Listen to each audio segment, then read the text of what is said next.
നമസ്കാരം. നടനും ബി.ജെ.പി. നേതാവുമായ കൃഷ്ണകുമാറിൻ്റെ മകൾ ദിയയുടെ പ്രണയവും അവരുടെ വിവാഹ കാര്യങ്ങളുമൊക്കെ ഇപ്പോൾ സോഷ്യൽ മീഡിയയിൽ സജീവമായി ചർച്ച ചെയ്യപ്പെടുകയാണ്. ദിയ തമിഴ് ബ്രാഹ്മണനായ അശ്വിൻ എന്ന ചെറുപ്പക്കാരനെയാണ് പ്രണയിക്കുന്നതും വിവാഹം കഴിക്കാൻ പോകുന്നതും. ഇവരുടെ വിവാഹത്തിന് മുൻപുള്ള ചില കാര്യങ്ങളും ചടങ്ങുകളുമൊക്കെയാണ് ദിയയുടെ യൂട്യൂബ് ചാനലിൽ ഇപ്പോൾ സ്ഥിരമായി വരുന്നത്.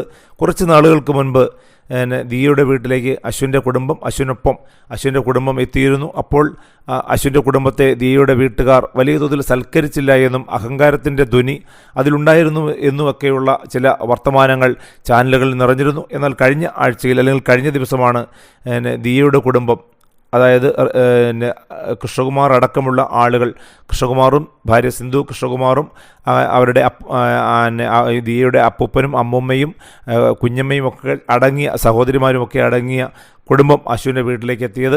അപ്പോൾ അശ്വിനും കുടുംബവും അവരെ വലിയ തോതിൽ സ്നേഹത്തിൻ്റെ ഊഷ്മളതയോടുകൂടിയും സ്നേഹത്തോടുകൂടിയുമാണ് സ്വാഗതം ചെയ്തത്.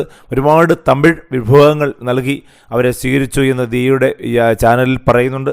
അതുപോലെ തന്നെ ദിയയുടെ കുടുംബവും അശ്വിൻ്റെ കുടുംബത്തോട് വലിയ തോതിലുള്ള സ്നേഹത്തോടു കൂടിയാണ് പെരുമാറിയത് എന്നുമുള്ള വാർത്തകൾ നിറയുന്നുണ്ട്.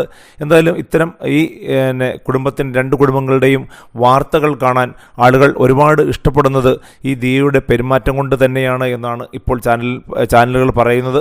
അതായത് ദിയയുടെ നിഷ്കളങ്കമായ പെരുമാറ്റവും ഒരു നിഷ്കളങ്കമായ വർത്തമാനവും കൊണ്ട് തന്നെയാണ് ദിയയുടെ ചാനലിന് ഇപ്പോൾ വലിയ തോതിൽ ശ്രദ്ധിക്കപ്പെടുന്നത് എന്നും ആളുകൾ പറയുന്നുണ്ട്. കാരണം ദിയ ഈ അശ്വിൻ്റെ കുടുംബത്തോട് കാണിക്കുന്ന സ്നേഹം, കാരണം അശ്വിൻ്റെ അമ്മയുടെ ചില ഐറ്റംസ്, ചില പാചകക്കുറിപ്പുകളും അവരുടെ വീട്ടിലുണ്ടാക്കുന്ന ചില വിഭവങ്ങളും ദിയ തന്നെയാണ് പ്രോത്സാഹിപ്പിക്കുകയും തൻ്റെ യൂട്യൂബിലൂടെ അതിനെക്കുറിച്ചുള്ള ഡീറ്റെയിൽസ് കൊടുക്കുകയും ചെയ്യുന്നത്. അങ്ങനെ ഒരു മാർക്കറ്റിംഗ് തന്ത്രം ദിയ തന്നെയാണ് അശ്വിൻ്റെ കുടുംബത്തിലേക്ക് കൊണ്ടുവന്നത്. അതുകൊണ്ട് തന്നെ അശ്വിൻ്റെ അമ്മയ്ക്കിപ്പോൾ ഒരുപാട് തിരക്കുകളുണ്ട് എന്നും ഒരുപാട് സാധനങ്ങൾ അവരുടെ ഒരുപാട് പ്രോഡക്റ്റുകൾ ദിയയുടെ യൂട്യൂബ് ചാനലിൻ്റെ പരസ്യത്തിലൂടെ വിറ്റുപോകുന്നുണ്ട് എന്നും അശ്വിൻ്റെ കുടുംബം പറയുന്നു. എന്തായാലും വളരെ സൗഹാർദ്ദപരമായ ഒരു അന്തരീക്ഷത്തിൽ പോകുന്ന ഈ ഒരു പ്രണയം ഈ വിവാഹത്തിലേക്ക് വലിയ തോതിൽ എത്തട്ടെ എന്നാണ് ഇപ്പോൾ പ്രേക്ഷകർ ആശംസിക്കുന്നത്. തീർച്ചയായും ദിയയുടെയും അശ്വിൻ്റെയും വിവാഹം വലിയ തോതിൽ കേമമായി തന്നെ ആഘോഷിക്കപ്പെടട്ടെ എന്ന് നമുക്കും ആശംസിക്കാം.